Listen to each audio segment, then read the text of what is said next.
Gbao manu avi makbagbe avi miabe koko na ava amlema. So tagba menetiagbe. Tagba menetiagbe ta. Mira gore diole ndea. Be miabia babiaro na kwa ndeka efemenam. Miji be minya ne be amopo accidents. Alo ko fufokulo o jafokuku o blona be o ko ame ameluvo miji be minya be nenye be accident ajo alo fufoku ajo e amoku vo epoto amere da me o do me ya me kuore wante ko nene pa me ma ke me ku o te meluvo Yo mese bia magado ameneti agbene no vive yo kata le hihe kone aji ye megabia gbe consider bon keke abodagbe vive to ane amenecha gbe vio kata be bia ya mi bia enye bia to here le no kosi be gba nenye be ewu foku jo ye amekua le mia togbo ngolia okona lubwa le mia gogbo na be okon lubu na mea ple susu be ne jogbe vuema mega va no jojo le tebe la be ameyo jafoku okua obe lubwa ese na veve supporta nenye bo me de o da le moaji o la wo ne be wo jina eha kakegbe anu mo o me ga le wota ye o vazo jogbo vole jocho esiai ne gere mia novio rodometo alo ne ide aneho ebe a ogboa na me yo nu ma o joro jia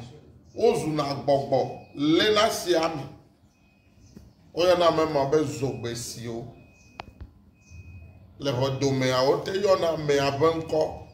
ame ijo ne jora gbe o jia o jia finu ajoa oyo na ame yo ke lupo ma o va lasia ne koju o te gbona be koju si komlasi on pele open ko edusia do pleto fivi ami agugbo va bia ntonto gbo nenye be ehu jafoku ye ame abe hu kodi mfomoku alo amoku chifu ma wo ya na chi agbe ya eyi wo hu gbenya kode fuma kwa wo luho echifu ma nenye be umekwe ola ede na fune amegbagbe ya le mo gereme ente gblena do opene ente gblena efie odome ete na ba ame anto ameganye na ame ntonto ezuna ame kuku afa amegbagbe afa ela bebe bukodi wo le be no va koye be luho le ame mofi ke o jafoko la mo chi me ya ye be luho chi ame o me no me ko wa ede na funo zigede akpobe na me do jafoku mo wa edo me le hamo o de ka ko jafoku e jani wo fu kodi ye o va ko le di me ke ka yi kon je nyon ko a o be luho chi te bra e la be yi wo hu gbe nya ko de fuma menye na ne ke siwo onye be jogbe voe jogwa ejebe no okonu akọ le tepema ye da ne ba modo je hu foku a akpobe ne ye yi ke o pa foku a ne petro o ga do ye yi ma tututu a o ga se na veve le tepe menyi be evia be ejo menyi ye do na nku alo abitebia alo fi nye do na nku tebia jo luvo yi chifuma eyi ne pe gbenya gbota ko a ejebe ne fufu nchila elabe wo gbɔgbɔ ɖe tsi fuma ta edze be nu ma edze be no kɔe nu me kɔe oa egble na nu fi ame le anye me kɔe ne ame ɖe tɔ eye wo dze afɔkua ele di me le kɔa dzi wo wɔ pete do kpe dɔkita wɔ pete wobe wo me gaka ɖe dzi bi afɔ eye wova gblɔ nya na ma me be dze be mi kɔ luʋɔ ne kɔe la nyɔ be me luʋɔ tsi fuma obe me ku wo ɖe be o ele fuma me la gbo vɔ ne mi kɔ luʋɔ ne la fɔ eƒe wɔwɔ le wokɔ mi ɖe ʋu me mi yi mi va kɔe enya avu be yi ma yi o nyɔdze mi menye me nɔƒe ya ne gbugbɔ va yi ɖe ŋuti la me eyi mi kɔe mi ɖo kɔa dzi mi va kɔe ko kɔnu le mi wɔ ke mi sɔ kla la yi ke me mi wɔ na sɔ da ɖe dzi ko ya wo nyɔ ele agbegbe pastor wo nye ele agbegbe ta yi nya be nu mawo ne dzɔgbevɔ mawo wo dzɔ ɖe dzi o koa fi wo ʋu ge ɖa koa edze be nɔkɔ woƒe luʋɔ le fuma vɔ eƒe luʋɔ kɔkɔ alo eƒe lubu kɔkɔa ele vovo ne yi ke ame aku ye ta me nya me sia me nya ŋuti wɔna ne yi ɖe agble me akpɔ be mía tɔgbo no ya agblea ne eyi dzawo pa ye wo me ʋu ge ɖe koa wo kana kema vi ɖe sɔde me wokɔ luʋɔ ne wo ɖokui wotɔ ɖe asi ʋua me azɔde nu wokɔ luʋɔ ne wo ɖokui ne mewɔe o la eɖewo lea abiamekunɔ ye ta nenye be eyi ye dzame amefia wo abia gbɔ efli me koa o me gazana yi ma se ɖe si me ame ahaya na no kpɔtɔ le yi ma za abia kɔtɔ nɔ ʋuwo se ɖe si me abia ku hafi edze be no kɔ nu ma ye na be ne nu adzɔ koa kafi ƒe ɖeka ne ɖe no kɔ luʋɔ na mea wo ƒlɔ na ta na wo gbɔna be wo lu ta vɔ na mea gake fi zã numɔ ɖeke be galo le wɔwɔm o ta ye wɔ be afɔku va bɔ ame le la kpɔ afɔku fia ko no be le di me wo me le fɔfɔ koa no kɔ luʋɔ na mea ame ɖo la fɔ le afɔ godo ame ɖe le enye dzɔgbevɔ ma vi ko dzɔ ɖe dzi le hafi o ŋea eƒe gbɔgbɔ tsi fi ma fi ke ne gbe nya se veve gbɔ me koa aƒe gbɔgbɔ tsi teƒea edze be nokɔe nɔ ye na be na ame wɔ nu ɖe ŋuti o ye ko dɔme ve o ya se veve wo me gblẽ sɔ ke o ne dziwo va fa tsea enɔ nu gblẽ le amea ŋuti ye create na gbɔ be ame ya nya asetɔ ese veve yi kaka veve dza ɖe dɔme nɔ ta wo luʋɔa veve ma yi kpɔ ta woƒe luʋɔ la anɔ amea panisi ye ta ne blematɔwo kpɔ be edzagɔ le tɔwo dzi alo aƒo efo ɖe dzi alo ame veve ɖe dzia nu va le ʋuwo gbɔna be no drɔ nya vɔ woahe to nɔ ame yi dzi dzagɔa le fofoa akpɔ ebe wo he to nɔ ye agblɔ be no kɔ tsi ɖi ye wotu na enugbe ke eƒe se ɖasi le ŋuti o ne me ɖasi le ŋuti oa ezu fiƒo ɖe le evi dzɔvi soro ye wogblɔna be dzɔdzɔme fiƒo ɖe eviwo tse agaba wɔ nu ma tututu ɖe ŋuti o ye ta ne nyagbetɔ ye dzagɔ ɖe le tɔwo dzi alo nɔ dzia edze be na dzagbagba be yi to mɔ ɖe sia ɖe nu be no tsɔe ke yi fafa ne fa me nu me tsɔe ke oa etɔ ya ɖe asi nya enɔ ya la ɖe asi nya vɔ mawu yi ke le menye ƒe luʋɔ ya me tsɔe ke o ne yi ɖe ame yiwo nye gbɔgbɔme ŋutɔŋutɔ gbɔ koa woagblɔ be dzagɔ le tɔ dzi va ɖe kuku ne tɔ wa ku tsea woagblɔ be ame yi tsea abe woaxɔ nu le asi o aɖo gbe ɖa ne hafi agbezãme mɔ avo nɔ nenema wòle ma ye ta ne dzagɔ le nɔ dzi ko wòkɔ ma si ame eve kɔ ƒoƒo dome be ne menye yie kɔ ɖe dɔme o dzi fi dome gblẽ Ejebe na ade kuku ne mene mo ebo luvola no leo iye wo be mi ebo luvola fi ke mi tsevevele apa ye mi kobudi kwa ebia ho ye tane mi wula ne vodua fi ke hu gbenya kole la mame kore vodua ji kwa ela pe luvo echifuma ye na vade na kukure nu ikeji ne jagole gbogbo ikeji ne jagole ha bene so pe nu voko menye vodua ye ta no bi ogbon kwa na nya be gbogbo ikele nu agbele nti wola enlo gbon menya ta egbo kwa aga wa de kukune ta fo ateso eke no bia agbola na po be agbo ye ta to bi sipo ho na agbo le so na okwa agbo amehu ne kodi kwa gbogbo ikele agbo ame yenye na nu iduna jijo ne zikpe ata ne gbenya ko ne kwa efe jije me ta ne ka ta wa me tuola nenye ba me ike kanu me denu jidiwa ano agbobo ano vosa vo nya ike le a ye kwele ye tablemato ne misek va ye ko da twavu pa o ko fu anya o to na si huwa me so do se kwa lu vo je ko me deji be adu ye ka owi ko ezabe e ko livone avwa vone me wola nu ike o na nyebe avuma be luvwa avant no fele du zogbe e ti zogbe ma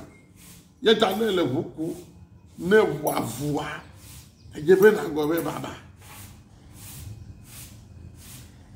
gbogbo esevo vone me gblewa ha ne le huwa ha ava de funo ye ta ne nyemele hume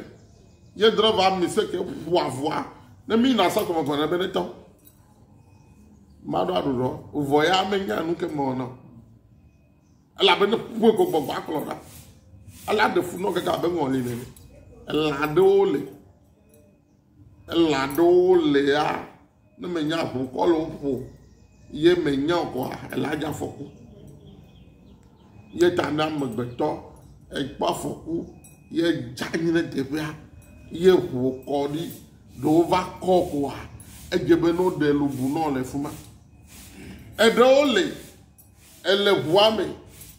enu ajo le mi so ko be tamale e wete gbaba fi ya mele chacha mele hayawa enu le mi va plo na me ma te zotia mi dina me ina de moto chochome e konu le mi wona akpro ame bu chomo me aga kpro ame chomo ame ke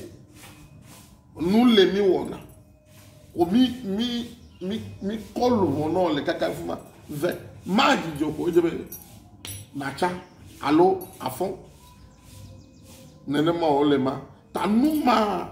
ele fude na me ole egbe vono kanua wa to akamere bele nu wa gbabe ase alo agbabe o pozogbe trole o dasi na me ti zogbe vodo me nyam ti zogbe o dasi na o nta po bu ko da fi le po nu me na be nenye be nye nusu ye nyonu do la pe me le be mi ple mi ado ne mi doa gbogbo ikele vuma me afi o le kodi la egble na me do ela gble do me ela be ka popo ko ma ike wo le vu kodi a ele didi e be lovo be edi kodi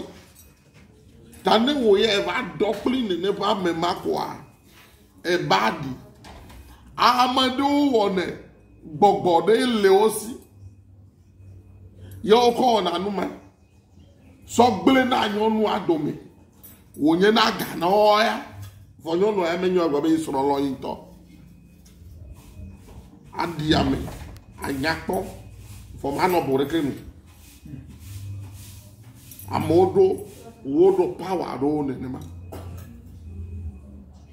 Yeta nenye be power gbogbo de keme le vuma me wa. O ma gblobe na di no nu me gbele goji nu ko wonu na o. Yeta Nigeria to no film do o ma akpobe nu suvi do le a. O va lo pad mo fo. No ko yi ko ho ga gbogbo. Nu ka o za pad a wona. O so wona nu onye na egana. Va wona be nyonu yo be ke va sidu anyi nu yo fa boa. Omega onya mevo ozu tofloko omega yamo o khobe dagbo bete khobe vidido ye table matoa ma de obe egbele goji egbe le goji oba me alegbe aso fugbo ejebe na anye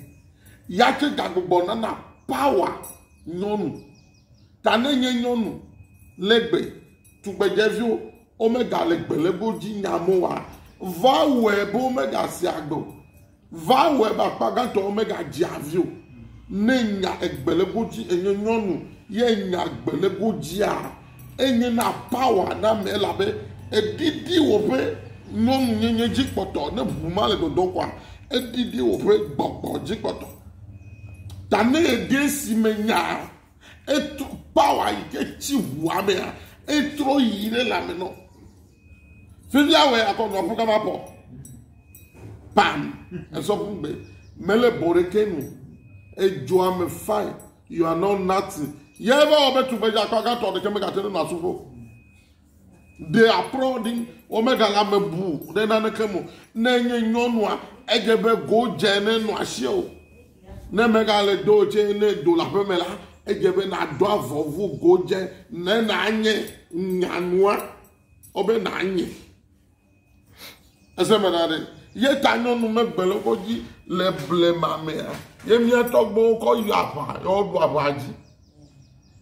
yo ko yapa yo ko do abaji o ba pasia no to todua ye na ko so ke no na tupe aji efo ye satuma ko yugo fiviare para ko ge na ba vuwa aso ni ne konvuma kungbe avukwe ezo azeto 100% ne le gbogbome anyanu ike gbomele wona gabo mi da se togba sumanji o da sile nyanti o amere ala poka tutu amere ala podede ewo emeji be apodede ta afok nya ava ike o le be mi wole mi Africa nyi gbaji ne mi atogbo be subo ane gbovanye be mi denu ame na mo menye be mi anonu dora mo gbo.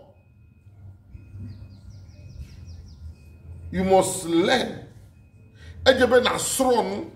ne sronu na abuta me so nuanti unto na trowo kurbubu kele vovone kurako ore agbalame ne sukuvio ke wa te segome Yesu kenye Yesu kere oba mere fianu ame anya meyi mi so e ko be ja mi ne fifia ye me ma fianu amu le couple me vale no so fromage don't get it amo wa te se ma me vono me fianu so agbele kanklo gali etememe zokrale wasego vola gbale ame yo voya gbo carotte poisson braisé vono me gbo be kokolo meme taji suya de vianda sego nenema o le be mi fi anu e ma enye nu ketanya me dena nu mene sofo la menyabe business o mole it's their business so ne ekplo nu ada ye be to bi blame ton anyabe nu is a business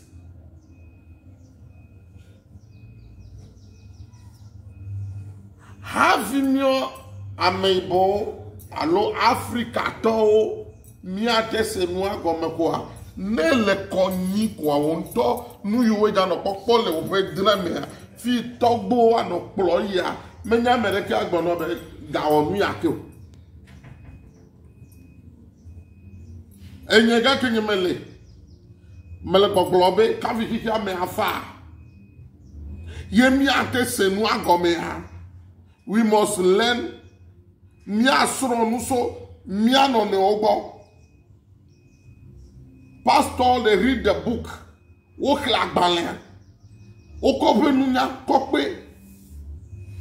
ko fi anu amu ya me ochi yo me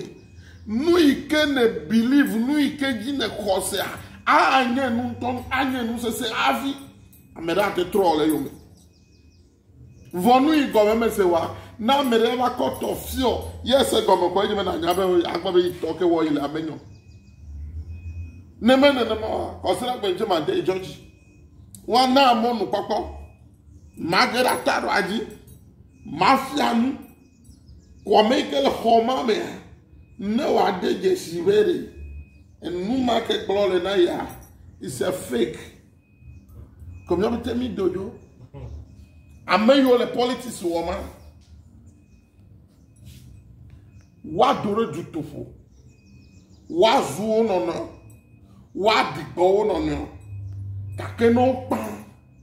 wo to have a secret meeting wo to wa donago yeta o bro English mebe politics is a dirty game nu kata mi mentele jeshide enu ya obere e ya ple ya ale ole e yi ple ye la le ne ko ya dare ya wa yu ale ne me nya nu yo wa ye ana pu me amede la wa flo be togbo me jipea ko ebe no tozo ya ko yire yo wa gbolo no be yo ja won titi do o keke to agba fi o atozo jipea ke joa o ko sipi mawla o pasipi bubu darani ke va ozo kla la kla challenge be yama Holy Go fire zipiwa ele romada Zikbiwa, elle est Roma. Zikbiwa, elle est pasteur Mohamed. Si vous avez un fou, il est togbo, be café, et va le bouiller, il va pas de fruits. Il est togbo, be trop de zikbia.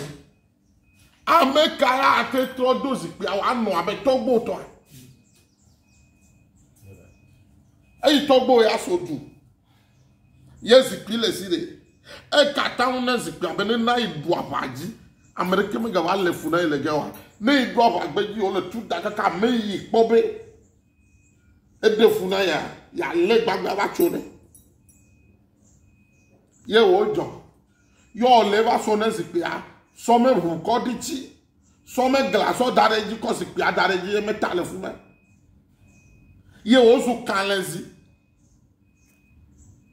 Kapa megalo togbo ke gakpo togbo mara apa megalo aga wala mota yo la gbo ne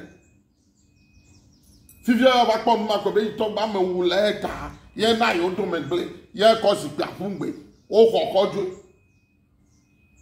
Fivio no ba fure no be na ka tro si gba fi la meta ko gen ya ba buda po me ma di fo metare yo bo ko onu ade ya po me o fete do megle na Nyadome la gbebio because nui nanu malesi prima gboa mega le jojo le fifiamu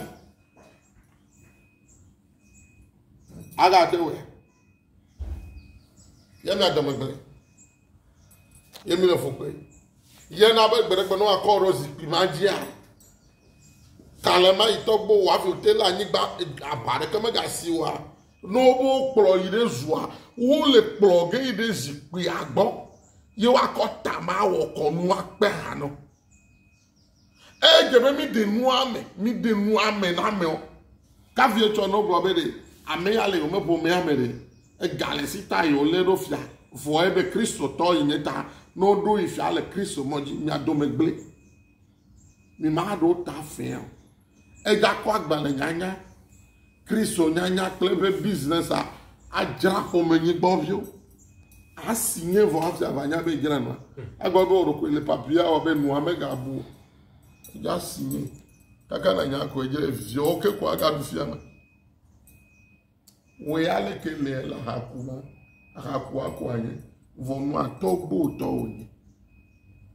ta ejebe mi japaba mi adeje sibere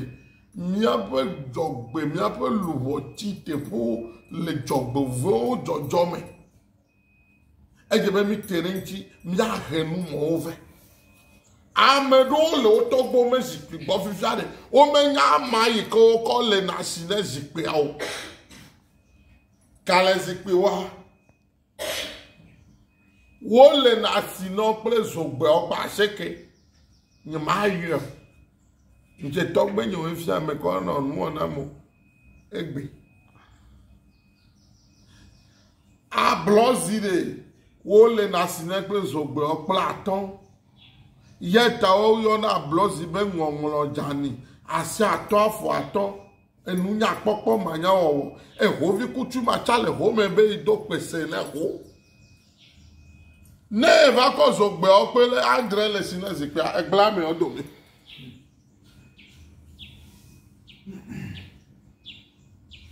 look at the man of ogbo mama odo e bla me po ke wo jovo ebe gbogbo e va la me be no dozi nai ye o do na zipia e do le o do zipia amedro ho kureta o jo ame anenema o jo zipia anenema o wa me o dro ho kureta hafi o wa ni no be areji yo ple ho adare go ezu hozi ne mama jiji mevio na sie ya sakwa ne iga ma opo de noko fine agbobu no na akpo gagodo egbe obe mu menye nunyo po modo le fifia ne nye nyonu ne va de so le po mama me akpo gawu nu so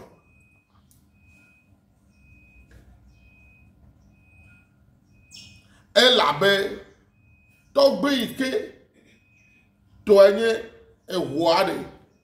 eyi wo de sunwa esunwa ye kon dudu ina lagbe ye otrogbo na yo va pe le moaji nu iwo pe a eyi wo kon pepe a kodo ma fe me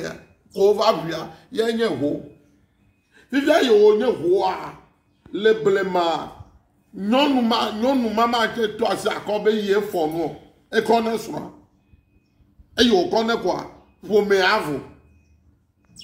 kake nyonu aja ku a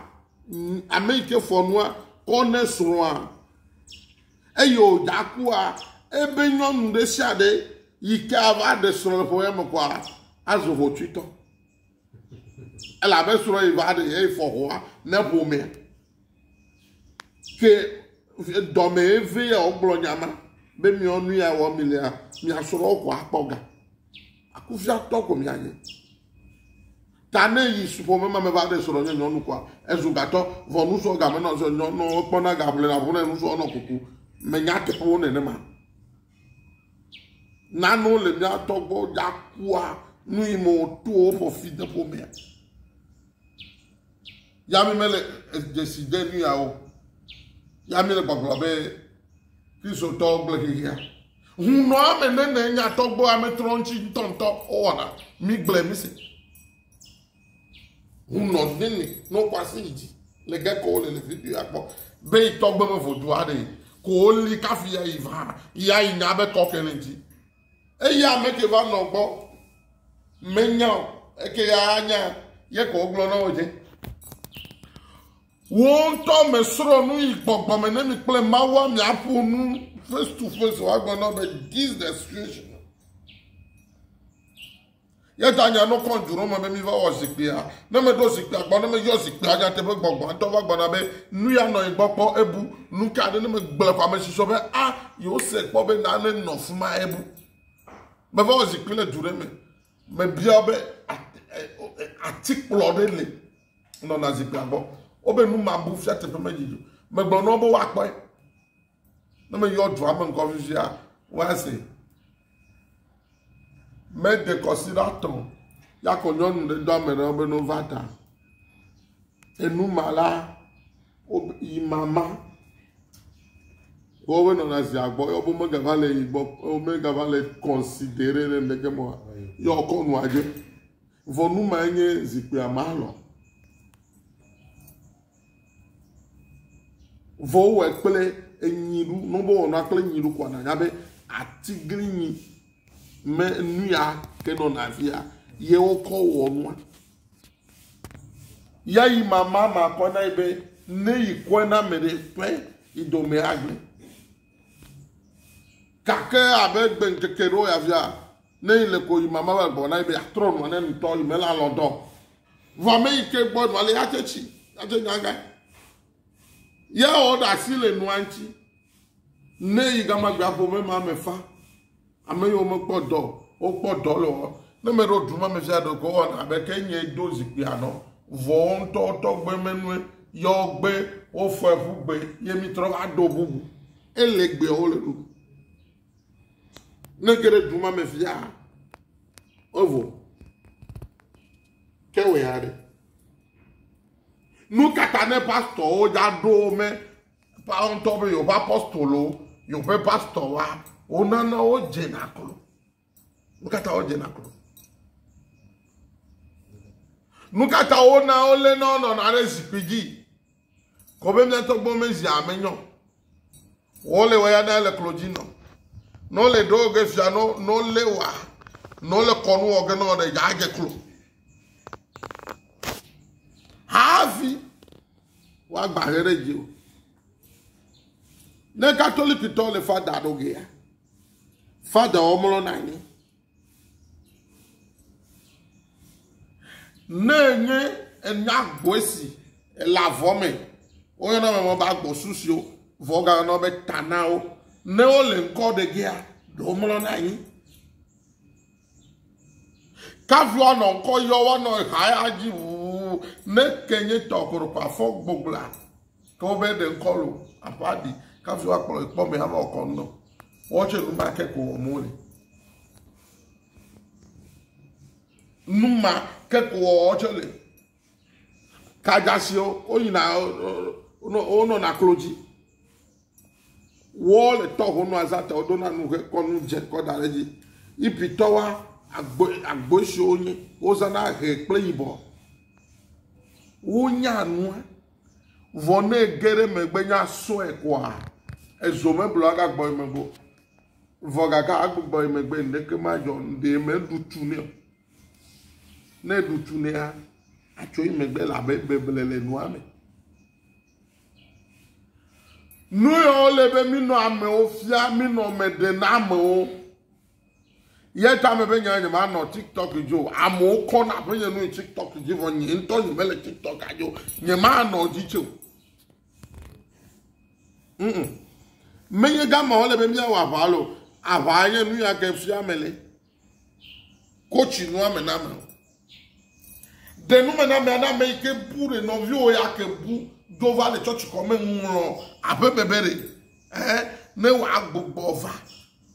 enuma memenya danase o ame antone nyole do ko mebe o fizia ise church agome ise yo to gbo menu agome e biare maga gro ibe ai church o abe ma o na be born again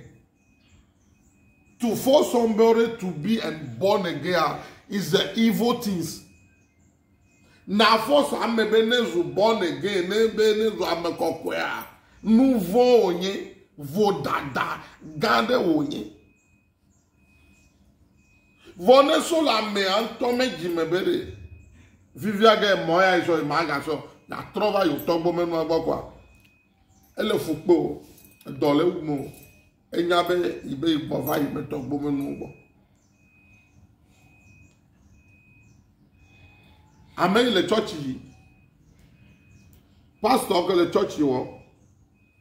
yole huno gbo yole nu ona be asineva na ple wo ikele fodupo ni pla me mara makale souvent mi awon le question na bien ameka le church yi alo pastor ke le church wo Yo va ir de company me le nyangare bo ko power ne over call church yawo. Eyi le togbe kukure gbo o de power o call church yawo. Ble wo ame keke nyabere vodugbo ile asubu ede mi pla me mare ame kaenye ame kaenya me yenye mi asubo la nyonto ame ka aglobe ye nyame jaje fifia.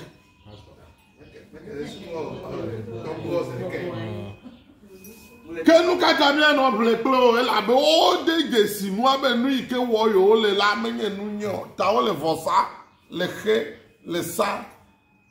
do ye nyeme le gavane pastor le ba ba tegbe nyema onu ne iso se sin wo hu no de le ni igba we de ya se toji o le nyema abu fo hu no ma je o nyeme le fo buge hu no mo ebe do wo le ewe ego mega pastor call him a business wo it's a business pastor de ke ma wa tunya ze ma wa evito suna ile ne wa no come na yi ne anoko no church wo mo ne lo ga de kotoku meje nye ma we ne ara be vodu o me wula ne ya be ma we ne ya ko wula nye me ja ko na wo gere gbogboro me wo gboro no be Letitia letila no double nyonu ike do la pe me ye la renew power ta no double la gbogbo ajawa no funu le wo nyonu anchi wo be lucky ko bete le ncho ja no jojo yi na me wo we le gbogbo be de asido anyime ye ko vo ko lo me gbogbo ame ko nyime wo ya bo ngoro de bibla me be ne nchi o me ko wa ma yi de kokko pe o seresi me wo vo no wa konchi o adozuzo no avi antegere for some play aji vogbia pastor wa america me na church obi abe le nyoero nyonu o ame obeto le e la be gbogbo ma san le they will suck blood woman pregnant this nonu basidu anya ye gbogbo asana ta o ma nte do komana o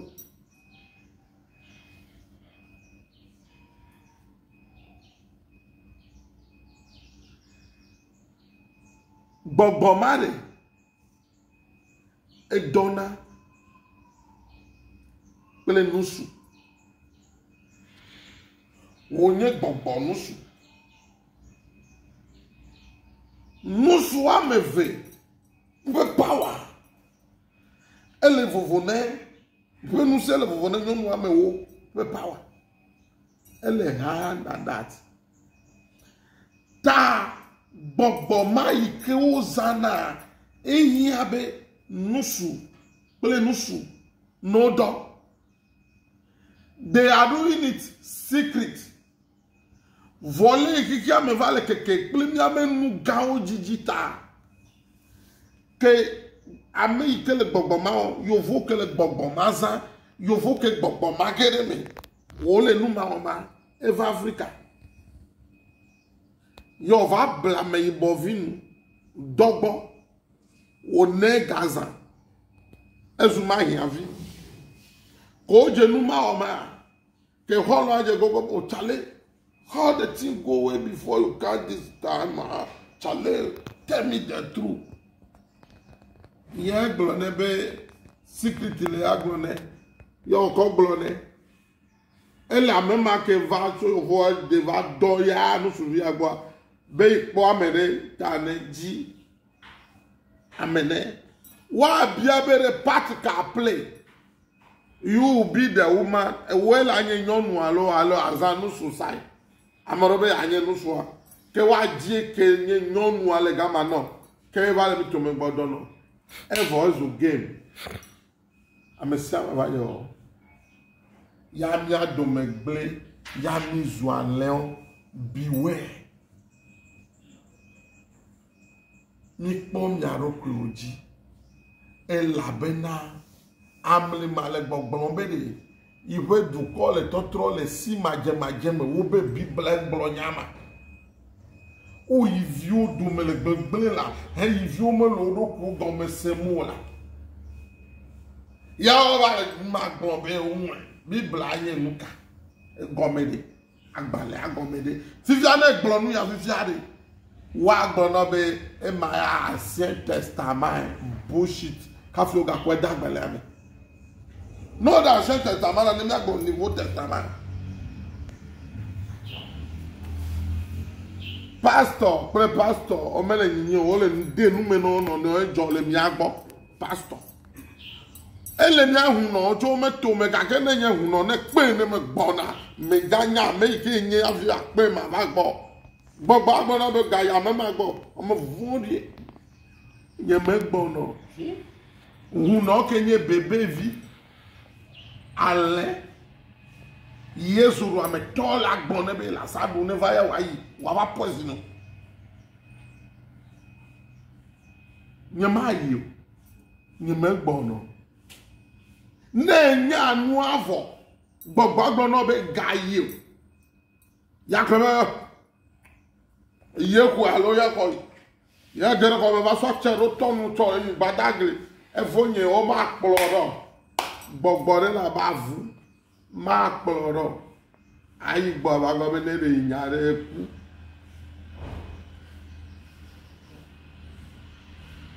bo no hare jibere fizia me vado lo fizia me vado se oyo mure gaton oyo mure gane fizia me vado lo nanawe enya ma ke dolia vo doa bo pe gaton fizia viva o e domene e be mo ko yo e gaton a Ekpo gbogbo izamo le ta va le baba gaton de tami onju otrojo. Ta je be no game. E do ekpo no me owo yi do ku mo ko a. E je be na fose pa vide. Ko de tami je e la ba me vori me zo amo. A me vori me zo na amo. Vo amenyua. Na nyina gbo no via be no ge igbo na. Nenye vi bo ameko anu kaka za do agbova ka keke onye nde wo pe play vanyi neta ko gbo be no izokwa nene se ko be apoto ma chere se wa be yalo e da sijo e se be dale ta no yo la fi ke gbo mvi o pe ile fo me me mitine a e je be na force pa ka fi na yi zipe ko no no ni on tono vidava na eleji avado ko so le ke jibe na yo elwe ko a pastor jo le ndale si pe jina no no jo le wo cho wo ne na ya ga ko e trauma vudu ma ya mesem e gbeme la nye mesem nuka me mesem me nyanu ancho WhatsApp ji no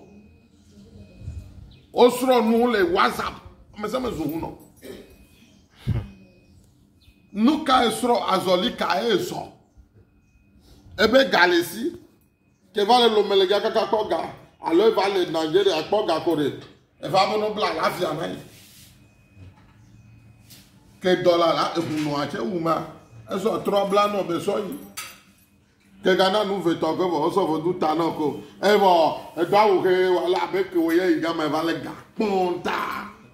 e ton no ya ke va ble ga fo do ale ji kwa e ko ke me lo ya ko mo le me wo so subere ya gba ko ne atro tu no o le gbe amele ga ma va o pit te te ko mo anya be nu ya e ko na me e va tro to ozu fa ya o ya ma tro ya el zero me ko fo do ese yo ke gwa me ege me le ga me nya be ada ga apple na nya ne me gale ku me je apple ku amen eja gbo na me togbe ne pa yin gba le so pe le ga ma de ne bia ga ta na ya nya akefe a ye o gbo na bere ame ko meji ko fi anu ame ele ke bia mi nyolo ne mi kpla me ko la mozu le gbodi ame o nyinklu me do nyare ke me kamo ka ke de nu ame na me abere ne be asuto gbo me subo ale we ale nyikɔkɛ ale ne nua onegbe amea de kɔ anyi ele fia ogbenya le kɔ anyi kɔa yàtɔ ne mele anyi kɔa de nu kɔ ne na nya le tame ʋu ko gɔme sese ale vava ne ko evɔ me ye wo ye ga gblɔ be ale o ema ma nɔ mea ma dzɔ nenye menya Togo president o Ghana me president ya me le azanu ne me na invitation ma va ne me na invitation premier ministre ma va ne me na député me gbɔnɔ le mia gbɔ le Ghana me nya gbɔ me le gema bene ya ne kpe wo gbɔ no kpa wo dɔ wo ko gbɔ kake ne church tɔwo wo pe président ayi no pe premier ministre ayi eya no keka they need population to vote for them wo la moji beno vote na yo vo ya be hu no la o mo kwa na bread o ta o ma vo wo be o nya pe ame apaganto betela they believe Christo to the face asa ya me na zare hu no re ndo na do ko tu mo vodu ko kafu wa no me vo church ya amo jo na ga oso tu na church pastor me banga lo ko le a church e tu ne vo mi on to wa na re tu na mi ape mo pe mi pla me mo na me ka le mo subo no le mo subo obe Yesu ya yire toji na bo le legeso yo va fa vire ozuvu yo gere peyi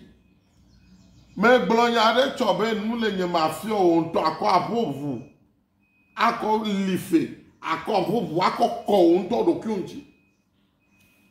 me gba so aro me gba ma wa fi anu ko re nje tare e ya me agere ga mare ebe me hu ne pe evo epelu vo chi pe ami abale ki mi wu nala kore vo nji ta ya nto wuro kwe me ka agbara mi ba me afọ ha wo je ate dogo togbo okuku vo me ga nya be ye mo ta kene le gbogbo me akpọtọgbọ nkume gbangba nkume pe nkume wo ya akọtọgbọ me foto ne kpọtọgbọ ntọtọ me foto re na ŋlɔ tɔgbe wo ma me ŋkɔ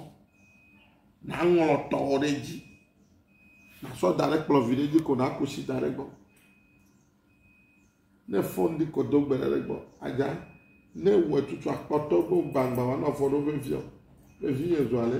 tɔgbe nye vi nye tue ale ye ya mli ma ko gblɔ na ame ne wɔ nu ɖe ŋtsi wò avo kaka de woƒe mawu gbɔ le me kɔ abui na ŋu aƒo ne nye nusɔa na ŋu aƒo asia na ŋu ekpa eʋua ne ge dze anyigba na gblɔ be ɖe yi kɔ yi me ʋu ɖi ɖe ame yi ke wɔ nu ya kple ya be yi ƒe ʋu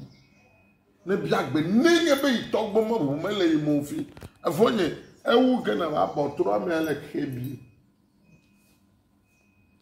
Mi de nu me na mo ne mi atasi psychology wo kpɔ nye ame ɖeke me kpɔ tele kpɔ WhatsApp nu yɔ koe akpɔ mo sɔ le tele o wale ame ɖeke me yɔ tele kpɔ elabe me le nyateƒe gblɔ baba gblẽ dɔnɔ ta ne tele tɔ gblɔ be o ba xɔtɔ gba suma ko be gaxɔ ame ma afa gblẽ dɔ na mi kɔsu me nye ba gbɔ verite de teƒe tawo ma la fa mo. Anyame tele de keje dio WhatsApp Tigo YouTube mignona lo bye bye.